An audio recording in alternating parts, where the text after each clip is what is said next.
İlqar Mikayıloğlu'nun da iç xəbərə gəlişi təsadüfən və gözlənilmədən olub. Daha çox marş verilişindən yadda qalan İlqar, baş redaktorun marş iç xəbərə əmrinə oldu deyə əməl edib.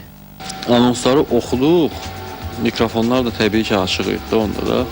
Anonsları oxuyandan sonra mən üzümü çördüm, studiyaya nəsə dedim. Sən səslə.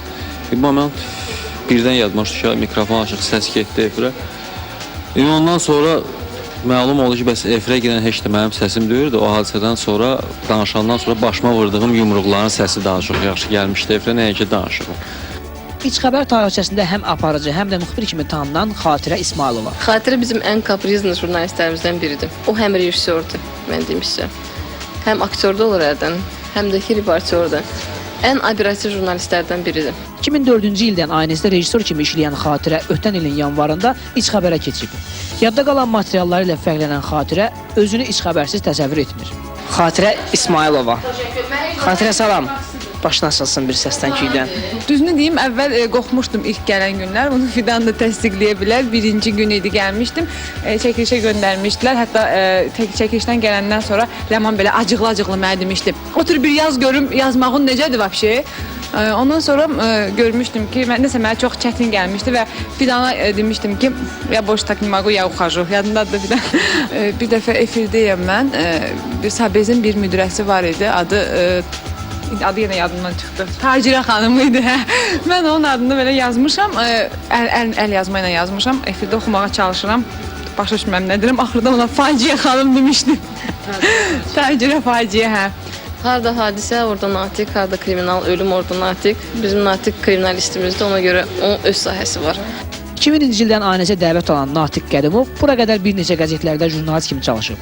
ANS-də işləmək ona nə qədər çətin görsənsə də, burada işləmək onun ən böyük arzusu olub. İç xəbər ikinci dəfə yenidən fəaliyyətə başlayanda İç xəbərin kriminal üzrə müxbiri kimi mənə təyin edildilər və o vaxtdan da elə kriminalla məşğulam. Yəni belə deyək də, ölüm, itim, qəza, hadisə hamısı mənim idi. Deməli, Pritondan bir material var. Bilirsiniz də, Pritonda olan materiallar adətən Pritonla bağlısı. Burada deməli sırpaq qızlar, sırpaq oğlanlar ola bilər.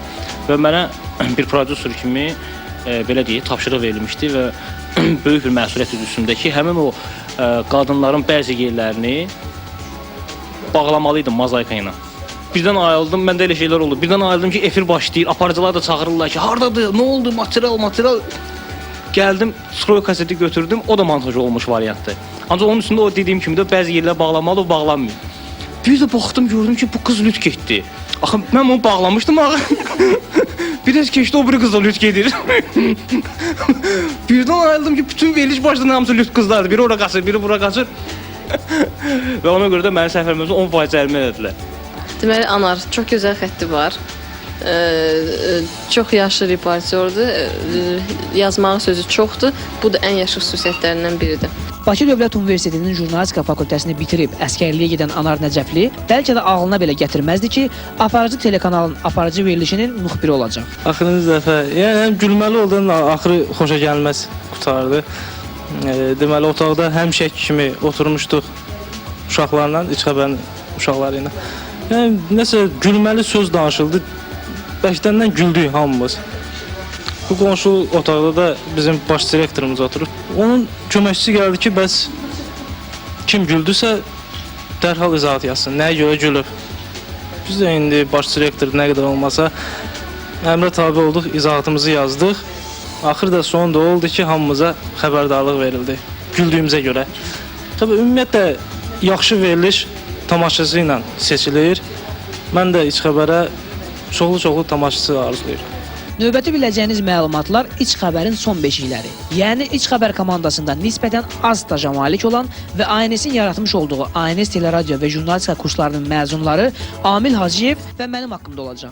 Amil, bir də elə sən özün Rəşad, siz ikiniz də kursantlarsınız, ANS məktəbini keçmişsiniz. Yəni bu çox böyük bir məktəbdə özünüz də bilirsiniz. Sizə kimlər dərs deyibdi və ona görə də siz digər cəhətlərə görə fərqlənirsiniz. Birincisi, Amil onunla fərqlənir ki, O həm də operativdir, eləcə də biraz çox danışır, amma o çox danışmasaydı biz biraz darıxardıq. Yaxşıdır ki, amirimiz var, elə danışmağı da var. Rəşad, çox məsuliyyətli bir işçisən. Sən potensial hansısa istənilən verilişin rəhbərisin. Yəni gələcəkdə sən özün hansı veriliş açıb, mütləq o verilişi idarə edə bilərsən. Özü də çox yaxşı bir veriliş alınacaq, çox səviyyəli. Amilin çox danışmasından yaxşı mənada bezən İç Xəbər kollektivi onu çox istəyir. Çünki o içimizdə yaşca ən balacadır. Danışmağının sonu da daim gülməli bitir. Daha doğrusu gülməli danışmağa çalışır. Yanğındır Qaraevdə. Çox gec getmişdik. Amma gecikmişdik. Gəldim, artıq veriliş gedir. Amma bu efirə getməlidir. Tez yəni çəkiliş kasetini, stroy kaseti saldıq efirə. Mən çıxanda nəsə səs gəldi, xatirə başladı ki, Qaraev prospektində dəhşətli bir faciə baş verib. Tez qapını açdım efirinin, girdim içəri, qulağına dedim ki, nə ölən var, nə bir yanğın, yəni qısa bir şey olub. Faciəli bir şey yoxdur.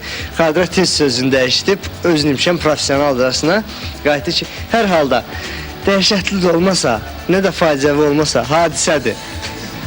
Bütün İç Xəbərin uşaqlarına can sağlığı, əsas odur, cansa işləsinlər, yəni can sağlığı olsun. Hamısına yaxşı maaş, çoxlu pul, nə arzular var yerinə yetsin. Çox sağ ol. Uşaqlar, indi mən Rəşad, bir anda bayaqda mikrofonu alıb məndən düşmüsən otağın canına. İndi mən səndən soruşuram. Rəşad Abbasov, necə oldu ki, İç Xəbərə gəldin? Mənim İç Xəbərə gəlməyim elə Amil dediyi kimidir. Yəni 2004-cü ildə kurslar elan olundu. Yəni kimi yadımdadır, radioda elan olundu. Qəhərə Paşayevan səsi ilə. Kurslara görə gəldim, CV-mi verdim. CV-ni verəndən sonra çağırdılar. Gəldik, imtahanlar, kurslar. Belə bir yəni ki, böyük bir proses keçəndən sonra rəhbərliyimiz yəni qəbul elədi. Bir neçə nəfər ANS-ə qəbul olduq. ANS-ə praktika keçdim xəbərçidə. Ondan sonra qərara gəldilər ki, Fidan xanım ilə rəhbərlik hamısı mən İç Xəbərdə işləməliyəm, reportyor kimi. Və indi İç Xəbərdə işləyirəm, mən fəxr edirəm ki, İç Xəbərdə işləyirəm. ANS yəni məktəbdir və məktəbi mən demək olar ki, bir qismini keçmişəm. Deməli bir dəfə getmişdim çəkilişə Xırdalan tərəfə, deməyəcəm hara, çünki yaxşı deyildi efirdə. Aksiya keçirdilər, qadınlar aksiya keçirdilər problemlə bağlı. Görürəm qadınlar dağılışırlar hamısı, hərə öz qapısını döyür, qışqırırlar. Yaxınlaşdım ki, ay xanım, ay xala, nə olub, nə baş verib axı? Bir gördüm hərə bir qız adı çağırır. Biraz keçəndən sonra 5-10 dəqiqə keçəndən sonra gördüm ki, hər bir qapının ağzına 3-4 dənə qız düzülüb. Bir yaxınlaşdırıram ki, nə baş verib axı? Niyə görə siz bu qızları çıxartırsınız çölə? Deyir, ay bala, valla qızlarımızı alan yoxdur. Çıxardırıq ki, bəlkə sizin ekrana düşə, qızlarımıza bir oğlan düşə. Oğlan qismət ola. Həmişə demişəm bunu, mehribançılıq arzulayıram. Çünki mehribançılıq olan yerdə mənə elə gəlir hər şey var. Biz onsuz da mehribanıq. Həmişə mehriban olaq. Bu da İç Xəbərçilər. Hər gün efirdən gördüyünüz, səsini eşitdiyiniz, amma iç dünyalarına bələd olmadığınız İç Xəbərçilər. Onlar həm də sizin pulsuz vəkillərinizdir. Onlar həm də İç Xəbərin sarsılmaz komandasıdır. Komandamızı gözləyin.